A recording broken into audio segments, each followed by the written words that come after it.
going to be our fifth session, but I'll just recap a bit what happened in the last fourth session. That was the fourth session in the year 1970s. No? There we spoke about the new generation, that the small children and the youth.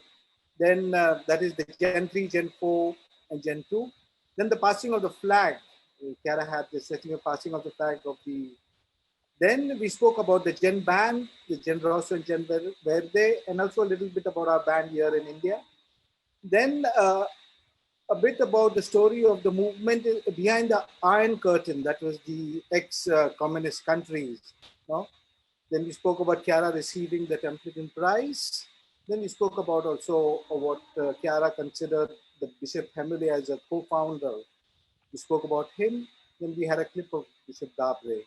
So this is more or less what happened in the last session. Now we go to the fifth session, and it speaks about the 1980s of the movement here in India and all over the world. Yes. Actually, it comes closer to us now because Nisha and Brian will present to us a little bit on the roots of the Focolare here in India, but also the whole zone of India, because it also includes other countries. And we will then share something about a special prize that Chiara received in the 80s and its connection even to today, and how the link up or the conference call came about. Here, Annabelle will take us through this. And then the birth of the ABBA School. What is the ABBA School and its link to the current Sophia University Institute? So before we get right away, we'll have a short clip just to put you into the atmosphere of what the 80s was about in the world, the church.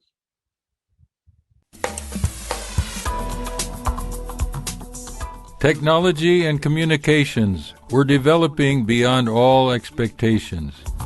The world was becoming more and more like a global village.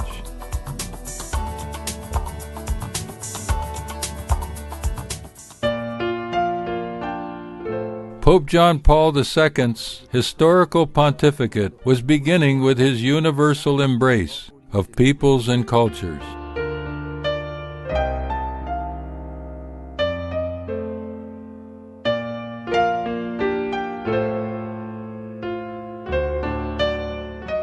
In Assisi, for the first time, the leaders of the major religions of the world joined together to pray for peace.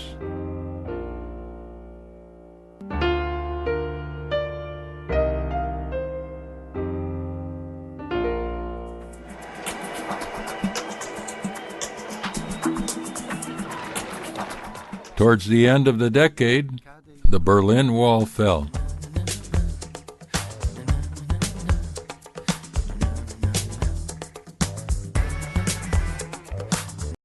Let's continue our walk through history, looking a little closer at the events of the 80s. On the 14th of January 1981, Indira Gandhi returns to power in India. A few months later, her son, Sanjay Gandhi, loses his life in a plane crash. And in America, in January 1981, Ronald Reagan becomes the president of the US. In 1980, the Focolare begins to connect with one another via telephone calls with multiple connections. The link-up is born. It is a planetary communion among members of the Focolare that lasts till date. 1980 brings also the first Focolare to India, with the men's center being opened in Mumbai. In 1981, Chiara gets invited to Tokyo by the founder of the lay movement for Buddhist renewal, the Rishoku Sakai. In her talk to an audience of 10,000 Buddhists, Chiara gives her witness of life and faith as a Christian. A dialogue begins, which leads to a collaboration in the field of humanitarian aid and work for peace. The invitation to Japan led to a trip through Asia and Australia, where Chiara eventually founds a school for dialogue with the great religions in the Philippines. The historical pontificate of John Paul II begins with his universal embrace of peoples and cultures. In 1981, the important encyclical letter Laborem Exercens is released. On the 13th of May 1981, Pope John Paul II was shot and wounded at St. Peter's Square at Vatican City. It shocked the world, images that we will never forget. On the 2nd of April 1982, Argentinian forces invaded the British overseas territory of the Falkland Islands, leading to a 10-week war between United Kingdom and Argentina. Major civil discontent and violence occurred in the Middle East, which led, among other wars and conflicts, to the 1982 Lebanon War, when Israel invaded Lebanon. On the 30th of April 1982, Chiara presents a talk to the International Congress for 7,000 priests and religious of the movement at the Vatican. Pope John Paul II was as well addressed to them and celebrated Mass. In the same year, Chiara is invited to the Katholikentag in Germany, where she is one of the speakers. At the request of John Paul II, the first international meeting is held for bishops, friends of the Focolare movement from different churches. This will become an annual event. And in December of the same year, John Paul II offers the Papal Audience Hall at Castel Gandolfo to the Focolare movement. It is completely restructured and turned into the Mariapolis Center for international gatherings. Pope John Paul II traveled extensively during his pontificate. In 1982, he went for a pilgrimage to Fatima in thanksgiving to Our Lady for saving him from the assassination attempt on his life. And in the same month, he also went to a long trip to the United Kingdom, becoming the first pope to visit the island.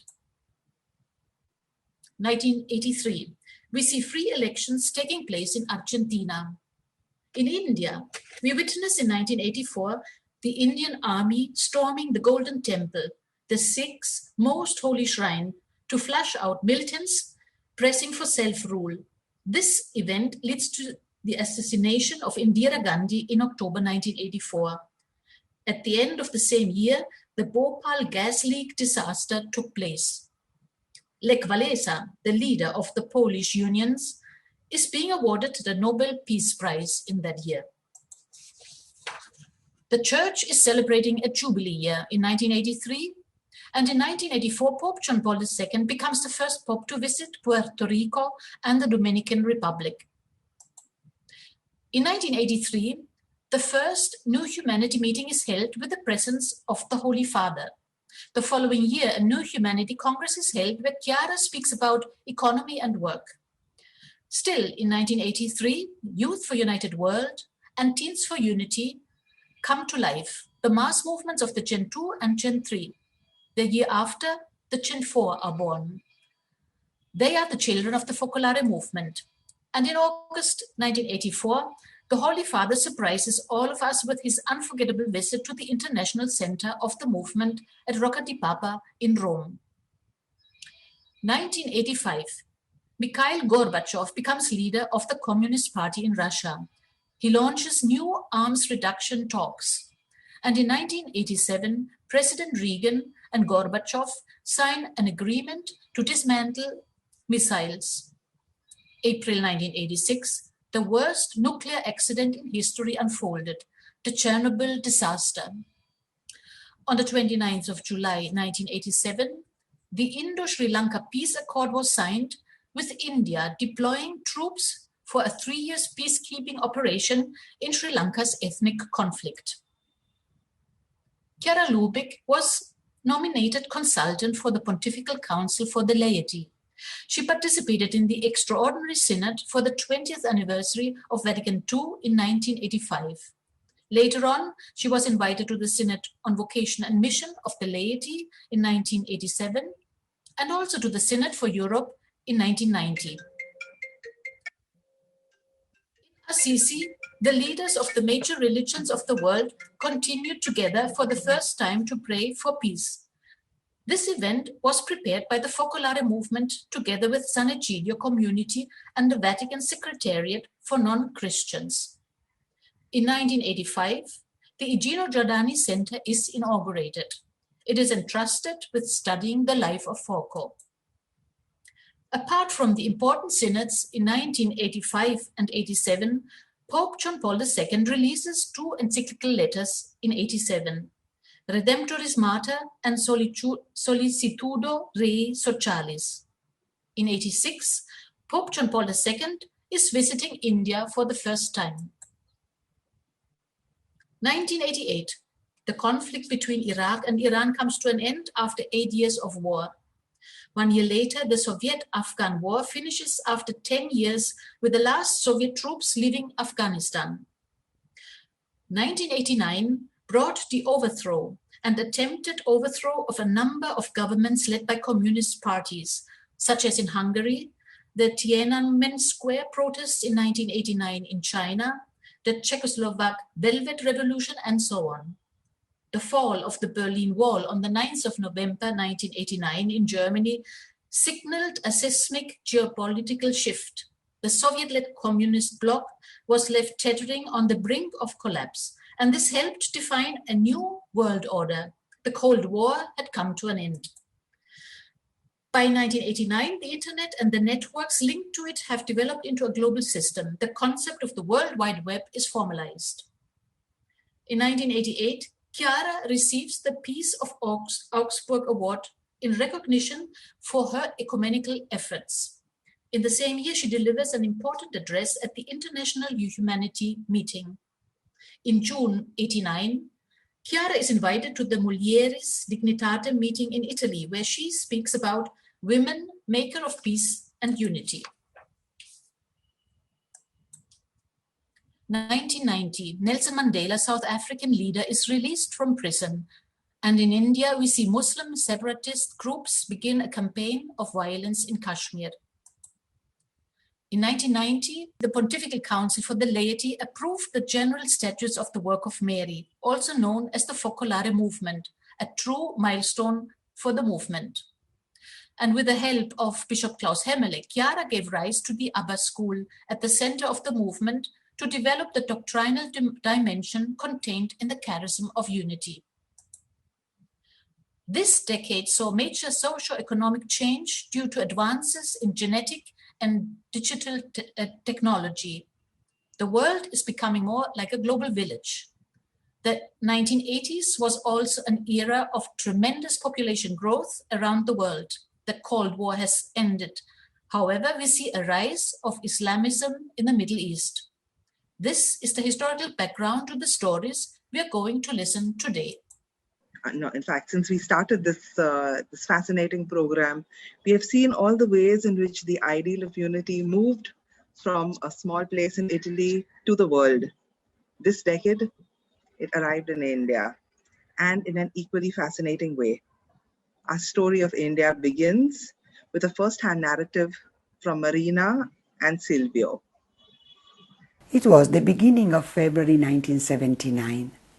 I was in the Focolare of Dori in Grottaferrata as I was waiting for my visa to go to Pakistan. A Focolarina told me to go to Chiara's apartment as she was waiting for me. It was such a great surprise. Chiara welcomed me and introduced me to a bishop who was with her. She said, "Bishop Rosario from Amravati in India has asked me to open a focolare there. He says that India has a great aspiration to reach unity in diversity, and he thinks that the charism of unity of the focolare will be a great help for that nation." And Chiara continued, "I thought that since you will be in Pakistan, you could easily go to India sometimes over the weekend to prepare the road." On a small table in front of us, there was an atlas open on the map of India, and Chiara put her fingers on the city of Mumbai and said, "You could start from here. Mumbai is on the sea. It will not be so hot." Then she said, "In India, you will see many poor people. But remember, it will be together with other people of other religions that we will help to resolve social inequality."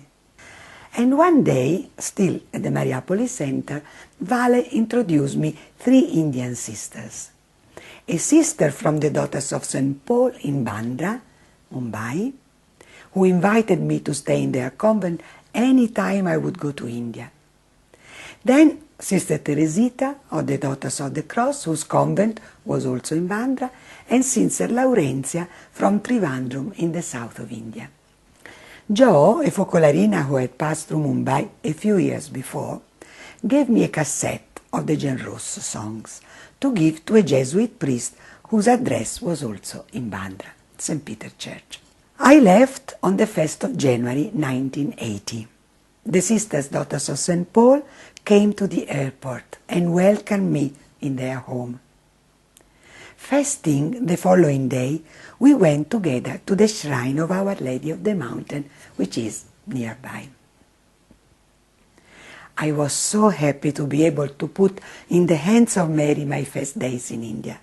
And I remember that I asked Our Lady to let us find a place for an eventual focolare in Bandra itself in order to be near her. And this prayer was answered later. I reached Mumbai on May 3, 1980.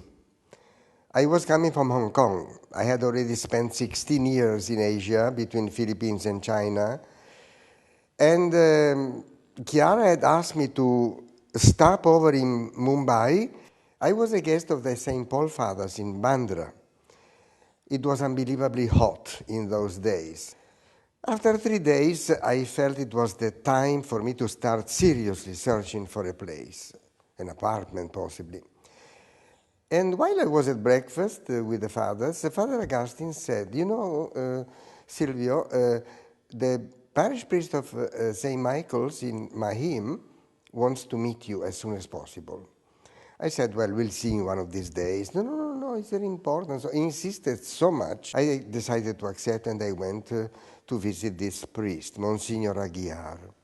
He asked me right away, what are you here for? And I said, well, Monsignor, you know, finally it's time to open the Focolare in Mumbai, for India. And I start today looking for a place, for an apartment, which I was told is not that easy.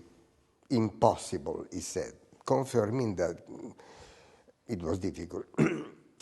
I remember that I told him, I said, see, Monsignor, Our Lady, our Blessed Mother, has already found the place. It's just a question for me to make some research and find it myself. But she knows where the place is. Then he said, okay, why don't you come with me? We go to visit the place. We went to a compound, a Catholic compound nearby the church, and there were several buildings. He brought me to one of these buildings on the 4th floor. And then, to my surprise, I didn't understand what he was after. He opened the door of a couple of flats on the 4th floor, empty flats, never been used before, and he said to me, you can start your focolare here. I was so between shock, amazed, almost not believing what I was listening to. And one of the things I asked him is, what is this place? How is it called? And he told me it is called Mari Nagar, which actually means in English the city of Mary. And then he said this building is called Arogya Mata, which means Mother of Health. Oh yes, Mother Mary was there and has been with the Focolare movement ever since. So on the 15th of August 1980, the Feast of the Assumption, the men's Focolare house was officially inaugurated. Silvio and Henry were the first two who moved in. And Roberto, who a lot of us know, joined them that Christmas in 1980. Roberto, incidentally, was to remain in India for 6 months before moving to the Focolare of Jerusalem. But God's plan ensured that he was here for 28 years more. The women's Focolare, on the other hand, was inaugurated on Feb 11th, on the Feast of Our Lady of Lourdes. That too was in Bandra, at the foot of Mount Mary's Basilica. Marina and Juliana were the pioneers, and both were in India for 30 years. But while the Focolare came to India in 1980, 3 Indians had already met the Focolare in the 1960s in Europe. There was late Father João Vegas from Goa, who met the movement in Spain. The late Dr. Reddy, who met the movement while studying medicine in Rome. And the third was Leopoldina Figueiredo, who was studying opera music on a Portuguese scholarship. However, while she was on her scholarship, Goa got its independence and Leopoldina lost her scholarship. One day, in this time of distress, she got to know Dr. Reddy, and he introduced her to some girls from the Focolare. And let's hear from Leopoldina what happened later. I met some girls and I spoke to them. So every day I used to go to visit them, Focolarinas. And one of them gave me her job, and like this I could carry on. And I finished my studies almost in 6 years, and I returned to Goa. After returning to Goa, I told my parents, you know, if I could continue and do my studies, and today I have finished and I come here, it's due to some angels which I met them in Rome. I wish anyone could bring them here to Goa. And what was not my surprise, one of my cousins had come from Bombay, and he told me, your angels are come to Bombay. The Examiner, the Catholic newsletter of the Archdiocese of Bombay, announced the opening of the Focolare Center in its August newsletter with these words by Cardinal Simon Pimenta. He said, the life of the church in Bombay will be further renewed and enriched by the introduction of the Focolare movement. The word Focolare means heart, family fireside. A family spirit among its members is the mainspring of the movement.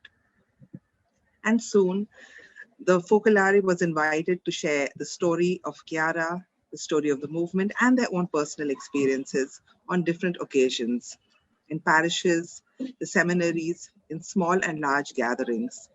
Many were attracted to this new and wondrous life of unity, and the movement grew with children, youth, and adults from all walks of life. I still had to give Gianrosso cassette to the Jesuit father. But he was not in Bandra anymore. He was parish priest at the Church of Our Lady of Sorrow in Marine Lines. So I jumped on the train and went. Happy to see me, he invited me to speak after the Sunday Mass. There I met Larry, who later became one of the first gen, and his mother Lizzie, the first married Focolarina. I'm married for the last 54 years. I have 2 sons, grown-up boys, and they're both married. After the Mass, for the evening Mass, and the parish priest told us that there's a girl coming, giving a talk, and those who wish to stay behind, stay on. So I was one of them, and there was this girl who came to talk about the Focolare for the first time in India, and this girl was Marina. My son too was there also. He got in contact with the men Focolarino who came on later, and when my son went to the Mariapolises once, twice, he came back a changed boy. Started helping in the house, cleaning up the dishes. For the 3rd Mariapolis, when he went, he invited us. And then I asked him, what is it all about? To which he says, Mama, you come. I cannot explain. You come and see how it is. So we needed a break since it was summer, and I packed up my bags, some comic books, thinking that we would just relax. That was in Pune. And this is how it all began. But when I got there, I forgot everything when I saw the beautiful talks were given by Silvio, Marina, spoke on God love, spoke on the points to love for neighbor. This set me thinking. That is how I got to know the movement.